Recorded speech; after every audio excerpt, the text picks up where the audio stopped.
Good day to each and everyone. I am Nabila Hussain. So, 15 years old pa ko is nagtrabaho na ako as helper. Hangtod sa 20 years old, sa Manila ako nagtrabaho. Na balik ako sa Iligan, mga pila ka months, nag-asawa, ganyan. Wala pa namatay ako ang biyanan, okay pa ang among life kay nagtrabaho siya as regular diri sa issue. Napay nagkuano pangonsumo. Dagdag na lang yung asawa ko na nagtrabaho as construction worker. Minsan mayroong trabaho, minsan wala. Yun. Kaya ako as wife, maglako ng isda, gulay, kahit ano. Yung kapatid ng asawa ko sa Ate Josely, mag-deliver ako sa kanya ng isda, gulay, tapos pagkuan, sa kana ko, uwi na naman ng Iligan, kinabukasan na naman. Yun ang ginagawa ko, maglako, mag-deliver sa kanya dito.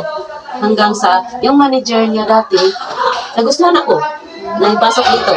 Then, nagpasok ako dito ng work as sub.